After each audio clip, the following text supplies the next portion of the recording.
அனைவருக்கும் வணக்கம். இன்னைக்கு நம்ம வேள்பாரியின் 14வது அத்தியாயம் பார்க்க போகிறோம். வாங்க வாசிக்கலாம். இரவில் ஏற்பட்ட மனக்கலக்கம் பகல் முழுவதும் பரவி கிடந்தது. பாரி தனது அறைக்கு வரும் வரை கபிலர் செயலற்றே கிடந்தார். பாரிதான் அவரை அழைத்து சென்று உணவு அருந்த வைத்தான். பிறகு இருவரும் தேர் ஏறி பாலியூருக்கு செல்லும் பாதையில் சென்றனர். கபிலர் எதுவும் கேட்காமல் வந்து கொண்டிருந்தார். புன்னை மர அடிவாரத்தில் தேரை நிறுத்த சொன்னான் பாரி. வளவன் குதிரைகளின் கடிவாளத்தை இழுத்து நிறுத்தினான். இருவரும் இறங்கி காட்டுக்குள் நடந்தனர். பரம்பில் காலடி எடுத்து வைத்த கணத்தில் இருந்து நீலனோடு பயணிக்கிறேன். தன்னை பற்றி ஒரு சொல் கூட அவன் சொல்லவில்லை என்றார் கபிலர். பாரி அமைதியாக கேட்டுக்கொண்டு வந்தான். சட்டென நினைவு வந்தவுடன் இல்லை இல்லை என தான் சொன்ன சொல்லை மறுத்த கபிலர் வேட்டுவன் பாறையில் வரும்போது அவனது குலப்பாடல் பற்றி அவன் சொல்ல வந்தான். அது இருக்கட்டும் என அதப்புறம் தள்ளிவிட்டேன். எனது அந்த கொடும் செயலுக்கு என்ன தண்டனை வேண்டுமானாலும் தரலாம் என்றார். பரம்பில் தண்டனை கிடையாது. பாரியின் சொல் குற்ற உணவில் இருந்து வியப்பின் பரப்புக்கு தூக்கி வந்தது கபிலரை. வழக்கம் போல் சொல்லால் தாக்குண்ட புலவன் மறு சொல்லின்றி பாரியின் குரலுக்காக காத்திருந்தான். பாரி சொன்னான், ஒரு வகையில் அதுதான் கொடும் தண்டனை. கபிலர் மெல்ல தலையசைத்து தனக்கு வழங்கப்பட்ட தண்டனையை ஏற்றார். இவர்கள் பேசிக்கொண்டு நடந்த அதே பொழுதில் எவ்வியூரின் தென்புற காட்டில் மருத மர அடிவாரம் ஒன்றில் மயிலாவின் மடியில் தலை சாய்த்து கிடந்தான் நீலன். இரவில் எருமையின் தலையை வெட்டி பொங்கும் குருதியோடு நீலன் ஆடிய ஆட்டத்தை பார்த்தவர்கள் இன்னும் நடுக்கம் மீளாமல் தான் இருக்கின்றனர். தான் பார்த்து அறியாத நீலனை நேற்றுதான் கண்டுணர்ந்தாள் மயிலா. தனது மடியில் தலை சாய்த்து கிடக்கும் அவனை கண்ணிமைக்காமல் பார்த்து கொண்டிருந்தாள். அவள் முதல் முறையாக கொற்றவை கூத்துக்கு இப்போதுதான் வந்திருக்கிறாள். நீலனோடு இருவார காலம் எவ்வியூரில் மகிழ்ந்திருக்கலாம் என்பதற்காகத்தான் வந்தாள். ஆனால் வைகையில் ஓடிய குருதி அவனது உடலில் தேங்கி கிடக்கிறது என்பது இங்கு வந்த பிறகுதான் அவளுக்கு தெரியும். வாளோடும் வலியோடும் ஒட்டி பிறந்த ஒருவன் அவள் மடி மீது தலை வைத்து துயில்கிறான். இரவில் நீலன் ஆடியது ஆட்டமல்ல, ஒரு போர்க்களத்தின் இறுதி பாய்ச்சல். வெட்டிய காட்டு எருமையின் குருதியை உடல் முழுவதும் பூசியபடி நிலமதிர ஆடினான். நிலத்தில் பட்டும் வானில் சுழன்றும் திரிந்த நீலனின் கால் அசைவுகளுக்கு ஈடு கொடுக்க முயன்று திம் திம் திம் திம் என பறையை கொட்டிய பாணர்களின் கைகள் நொந்ததுதான் மிச்சம். அவனது காலடி அசைவுகளுக்கு பறையொலியால் இறுதி வரை ஈடு கொடுக்க இயலவில்லை. பறையடிக்கும் கோள்கள் நார் நாராக பிரிந்தன. கிணை பறையின் கண் கிழிந்த பிறகும் நீலனின் ஆட்டம் நிற்கவில்லை. கூட்டத்தின் குளவை ஒளி மலையெங்கும் எதிரொலித்த ஒரு கணத்தில் உடலின் ஆவேசம் உச்சமடைந்து மயக்க நிலை கொண்டான் நீலன்.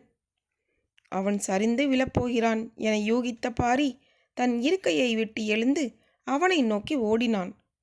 ஆவேசத்தோடு நிலத்தை சுற்றிய வேகத்தில் ஒடிந்த கொம்பு போல் சரிந்தான் நீலன். சரியும் அவனது உடல் மண்ணை தொடுமுன் தாங்கி பிடித்தன குலநாகினியின் கரங்கள். உக்கிரம் ஏறிய குலநாகினி நீலனை இரு கைகள் ஏந்தி எதிர்க்களமாடினாள். போர்க்களத்தில் சினம் கொண்டு ஆடும் கொற்றவையின் ஆட்டம் அது. தாவர வேர்கள் உடல் எங்கும் சரசரக்க, கூகை குஞ்சுகள் எங்கும் சிதறிவிழ, நாகப்பச்சை நாயகி வேலிற்குல நாகினி நீலனை ஏந்தி களம் முழுவதும் வலம் வந்தாள். குளவை ஒளிகளும் பறை ஒளியும் விண்ணை முட்டின. ஆடுகளம் ஆவேசத்தால் குலுங்கியது. நாகினியின் மண்டியிட்டு இரு கைகள் ஏந்தி நின்றான் பாரி. கண்களில் இருந்து நீர் சரிவதைப் போல அவளது கரங்களில் இருந்து சரிந்த நீலனை தாங்கின பாரியின் கரங்கள். அந்த உடல்தான் தளர்ந்து மயிலாவின் மடியில் சாய்ந்து கிடக்கிறது. அவளால் அவனை தொட முடியவில்லை. காதல் கொண்டு நெருங்க முடியாத ஒரு மானுடனை என்ன செய்வது என தெரியாமல் அவள் திகைத்து கிடந்தாள். பெரும் வனத்தை சிறு பூ ஒன்று காதல் கொள்வதைப் போல் அவளுக்கு தோன்றியது. திகைப்பில் இருந்து மீள முடியாமல் தான் இருவரும் நடந்தனர். ஆனால் எந்த ஒரு உரையாடலை நடத்தினாலும் அது மேலும் திகைப்பை கூட்டவே செய்யும் என்பது இருவருக்கும் தெரியும். ஏனென்றால் அகுதையின் குலக்கதை இந்த மண்ணில் எல்லோரும் அறிந்ததே. எல்லோரும் அறிந்த கதையை அறிஞர்கள் இன்னும் அடியாளத்தில் இருந்து அள்ளித் தருவர். கபிலரின் சொற்கேட்க ஆவலோடு இருந்தான் பாரி. கபிலர் சொன்னார், மருத நிலத்தில் ஒரு பறவை இருந்தது.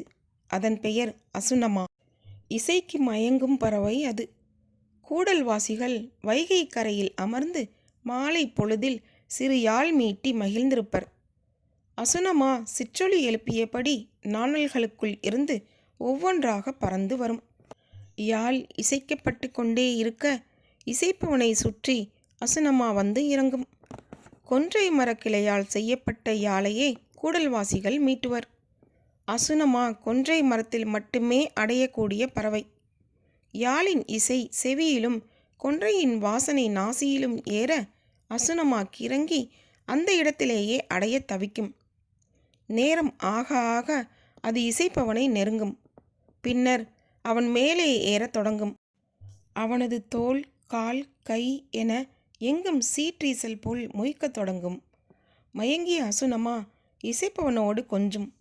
தனது சிறு அலகால் அவனது கூந்தலை கோதும்.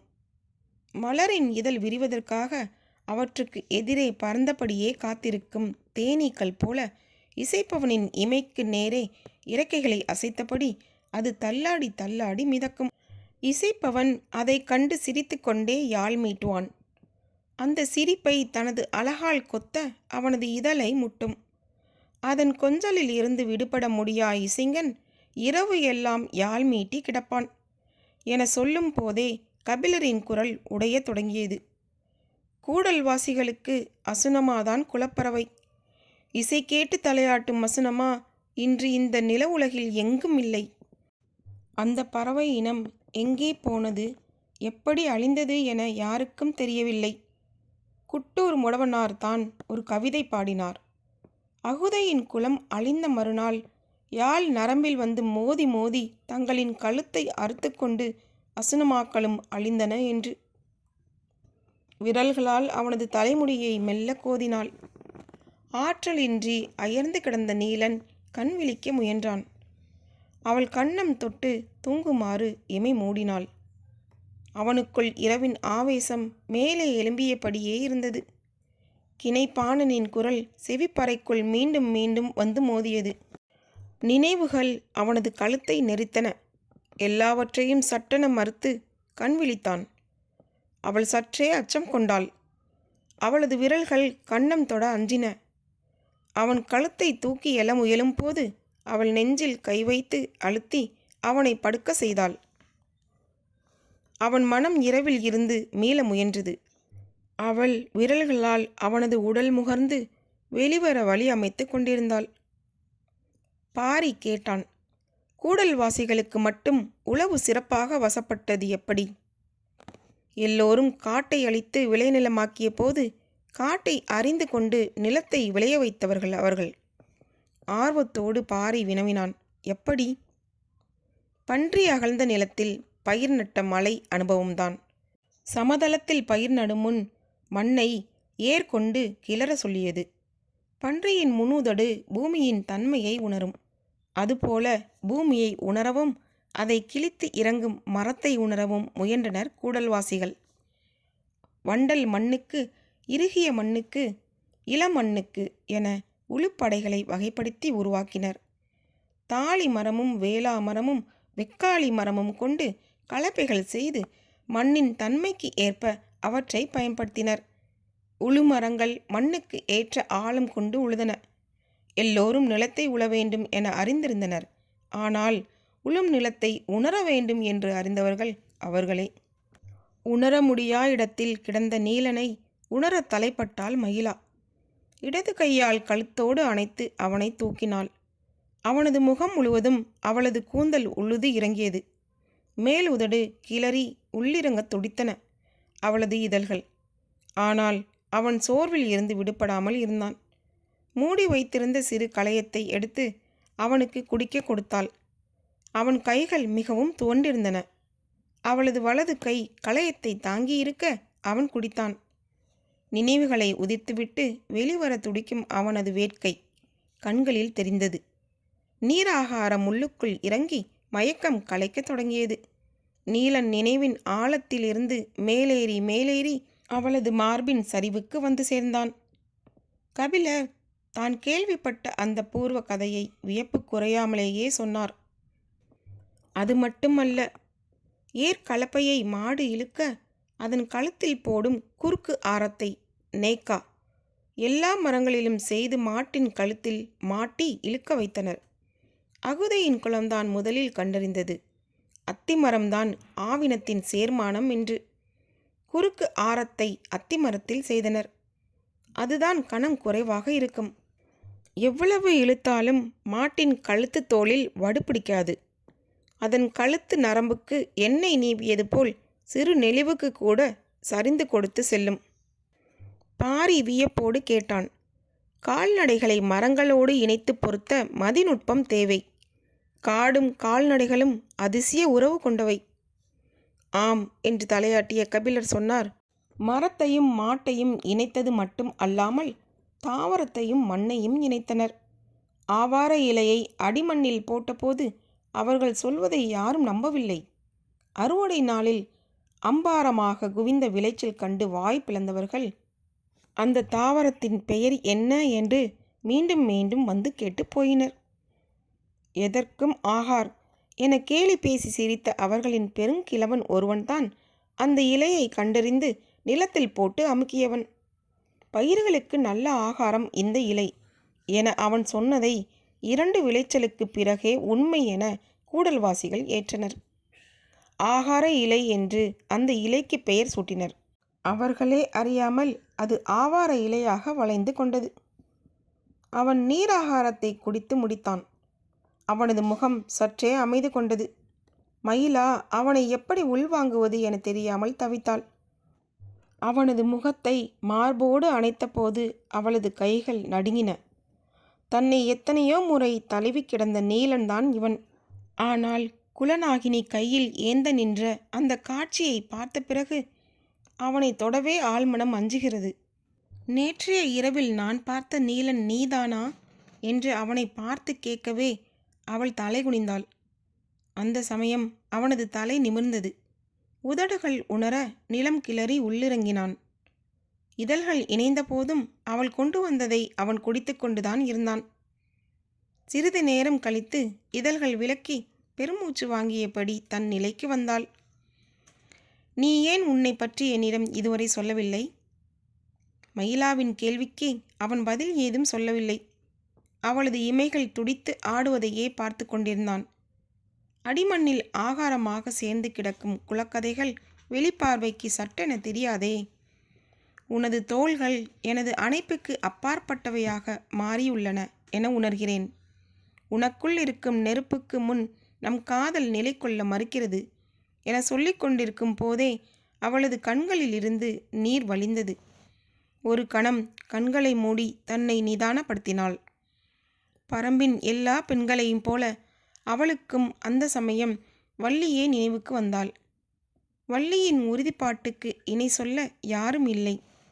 பெண்ணின் வீரிய வடிவம் அவள். மயிலாவின் மனம் வள்ளியை நினைத்து கொண்டிருந்த போது தன்னை தூக்கிக் கொண்டு செல்வது போல உணர்ந்தாள். வள்ளியின் நினைவு எந்த துயரத்தில் இருந்தும் வெளியேற்றும். நினைவின் சுகத்தை உடல் உணர்ந்து கொண்டிருந்தது.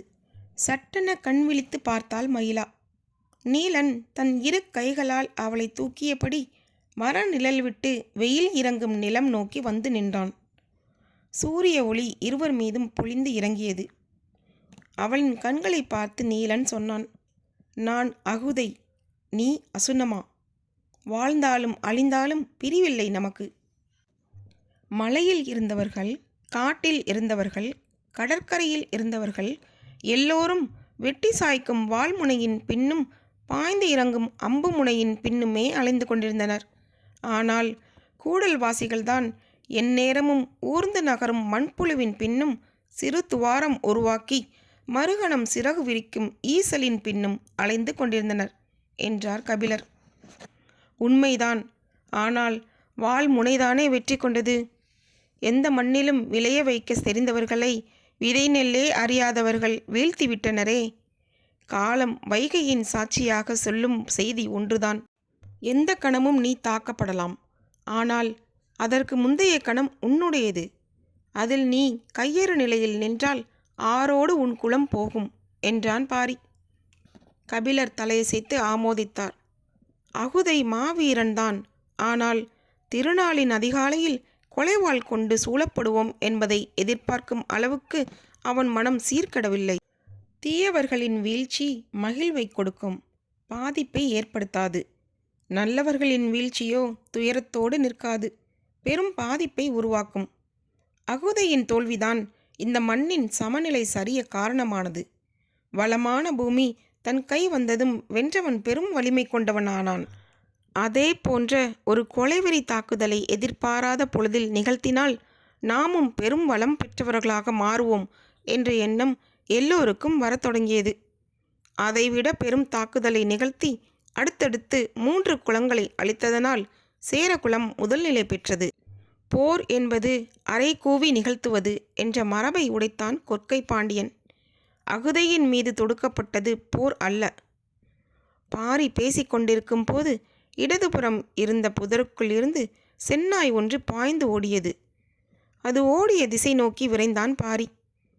அது அடுத்தடுத்த புதர்களுக்குள் நுழைந்து வேகம் கொண்டது. அதன் திசையை கூர்ந்து கவனித்தபடி தனது கையில் இருந்த ஈட்டியை இழுத்து வீசினான். செடி கொடிகளை கிழித்து கொண்டு அதன் விழாவிலேயே இறங்கியது ஈட்டி. பாரியை நோக்கி ஓடி வந்து நின்ற கபிலர் மூச்சிரைத்தபடியே கேட்டார், அது இறந்து விட்டதா? ஆம் என்றான் பாரி. தன் போக்கில் போகும் விலங்கை ஈட்டி எறிந்து கொல்லும் செயல் கபிலருக்கு நடுக்கத்தை ஏற்படுத்தியது. பாரிதானா இது என பதறியபடி பார்த்தார். புதருக்குள் போன பாரி தான் எறிந்த ஈட்டியை அதன் உடலில் இருந்து பிடுங்கி எடுத்து வந்தான். கபிலரின் முகத்தில் இருந்த வெறுப்பை பார்த்தபடி இலைகளால் ஈட்டியில் இருந்த குருதியை துடைத்து கொண்டே சொன்னான். விலங்குகள் தமது உணவுக்காக பிற விலங்குகளை வேட்டையாடி தின்கின்றன. ஆனால் தனது உணவுக்காகவும் தேவைக்காகவும் மட்டுமல்லாமல் கண்ணில் படும் எல்லா விலங்குகளையும் கொன்று போடும் இயல்புடைய விலங்கு இது மட்டும்தான். கண்ணில் படும் நாடுகளையெல்லாம் விழுங்க பார்க்கும் வேந்தர்களைப் போல. கபிலர் அதிர்ந்து பார்த்தார். காட்டு உயிர்களின் அழிவு சக்தி இதுவே. அழிவு சக்திகளை எந்த இடத்தில் கண்டாலும் பரம்பின் ஈட்டி பாயும், பரம்பின் குரல் ஒலிக்கும். இதோடு இந்த அத்தியாயம் முடிகிறது. இனி வரும் அடுத்த அத்தியாயத்தில் உங்களை சந்திக்கும் வரை உங்களிடமிருந்து விடைபெறுவது தீபா. நன்றி. இந்த புத்தகம் உங்களுக்கு பிடித்திருந்தால் சப்ஸ்கிரைப் பண்ணுங்கள், ஷேர் பண்ணுங்கள், கீழே இருக்க லைக் பட்டனை கிளிக் பண்ணுங்கள். மீண்டும் பாரி வருவான். நன்றி, வணக்கம்.